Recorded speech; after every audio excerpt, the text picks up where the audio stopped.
ایک صحابی تھے جوان 12-14 سال عمر، عشق لگا سی کھیڑا کھیڑ دی نو 12-14 سال عمر تو ہر وقت حضور کے پاس رہتے تھے۔ صحابہ کہتے ہیں ہم نے سوچا ہر وقت ہی رہتا ہے۔ ایک دن نبی پاک صلی اللہ علیہ وسلم نے کہا ان کو ذرا بتاؤں تو صحیح ہے مجھ سے پیار کتنا کرتا ہے۔ صحابہ کو تجربہ کرانے کے لیے حضور نے اس سے کہا مجھ سے پیار کرتے ہو؟ اس نے کہا بیبا آپ کو پتہ ہی ہے سارا۔ تو حضور نے فرمایا جاؤ اپنے باپ کی گردن کاٹ کے لاؤ۔ کس کی؟ اوکھا جے بابا کام، ہاں اپنے باپ کی گردن کاٹ کے لاؤ۔ 12-14 سال عمر، چھلانگ لگائی۔ مسجد نبوی کے دروازے پر مولا علی شیر خدا کھڑے تھے، ان کی گردن میں تیر کمان تلوار تھی، کھینچی تلوار، اور جب دوڑے نا جذبات میں تو حضور نے فرمایا اسے پکڑ لاؤ، اس نے سچ مچ کاٹ کے لے آنی ہے، لے آؤ پکڑ کے۔ عاشق نزاکت جانتے ہیں۔ حضرت طلحہ بن برا بیمار ہو گئے، بیمار، دن میں 2 دفعہ میرے نبی تیمارداری کرنے جاتے، 2 دفعہ۔ اللہ کرے وہ بیماری میں ہی آ جائے۔ چر ہویا مینو ترلے لیندیاں، کدی موڑ میرے ول واگاں، خواب میری وچ ایک وار جیاں میں ساری عمر نہ جاگاں۔ نبی پاک صلی اللہ علیہ وسلم 2 دفعہ تیمارداری کرنے جاتے، 2 دفعہ دن، 2 دفعہ حضور پتہ لے۔ ایک دن حضور شام کو گئے، ان کا ماتھا چوما تو حضور کی آنکھوں میں آنسو آ گئے۔ پھر میرے حبیب پاک نے ان کے والد کو کونے میں بلایا، کوئی بات کہی، باپ بھی رونے لگے۔ حضور نے پھر پیار کیا، چلے گئے۔ حضرت طلحہ اپنے ابا جی سے کہنے لگے حضور کیا کہہ کے گئے؟ کہا بیٹے کچھ نہیں۔ کہا نہیں مجھے بتائیں، کچھ نہیں، رشتہ ہی بڑا نازک، نہیں بتائیں۔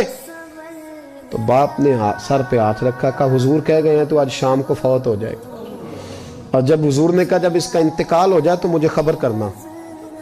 والد کو چارپائی پہ بٹھا کے تو حضرت طلحہ نے ہاتھ پکڑ لیا۔ عشق تے اگ دوویں ایک برابر، پر عشق دا سیک ودھیرا، اگ تے ساڑے ککھ تے کانے، عشق ساڑے تن میرا، او اگ دا دارو می تے پانی، مینوں کوئی دسے عشق دا دارو کیڑا، بلے شاہ اتھے کچھ نہیں بچدا جتھے عشق ہوراں دا ڈیرا۔ ہاتھ پکڑا باپ کا اور کہنے لگے ابا جی ایک وعدہ کرو، رات کو جب میں فوت ہو جاؤں تو نبی پاک کو اطلاع نہیں دینی، خبر۔ کہا بیٹے حضور کہہ گئے ہیں دینی ہے، تو کہتا نہیں دینی، کیوں؟ عاشق نزاکت جانتے ہیں، اگرچہ 12-14 سال عمر تھی پر عشق پکا تھا نا، نزاکت سمجھتے تھے۔ کہنے لگے ابا جی جن گلیوں سے حضور نے گزر کے آنا ہے وہ یہودیوں کی گلیاں ہیں، ایسا نہ ہو میرے جنازے کی خاطر حضور گزرے اور کوئی میرے نبی کو تکلیف دے دے، اس لیے خبر نہیں کرنی مصطفیٰ کو، آپ جنازہ پڑھ کے دفنا دینا۔ رات کو انتقال ہوا، باپ نے جنازہ پڑھا، دفن کیا، سارا کچھ جاننے والے رسول آئے۔ کہا مجھے بتایا کیوں نہیں؟ عرض کی محبوبہ، کہتا تھا حضور کو تکلیف نہیں دینی، میری ذات کی خاطر تکلیف نہ دینا، نہ کوئی یہودی تکلیف نہ پہنچا دے، گلیاں یہودیوں کی ہیں، قربان جائیں، ساری دنیا روضہ رسول پہ، اور میرے رسول نے فرمایا مجھے بتاؤ اس کی قبر کہاں ہے؟ ساری دنیا روضہ رسول پہ، اور نبی پاک اس غلام کی قبر پہ کھڑے آنسو بہہ رہے ہیں۔ صحابہ کہتے ہیں ہر قبر پہ دعا یہ ہوتی تھی یا اللہ قبر کشادہ کر دے، یا اللہ اس کا حساب آسان کر دے۔ یہاں دعا بھی انوکھی، اس کے لیے دعا بھی انوکھی، رشتہ ہی بڑا نازک ہے۔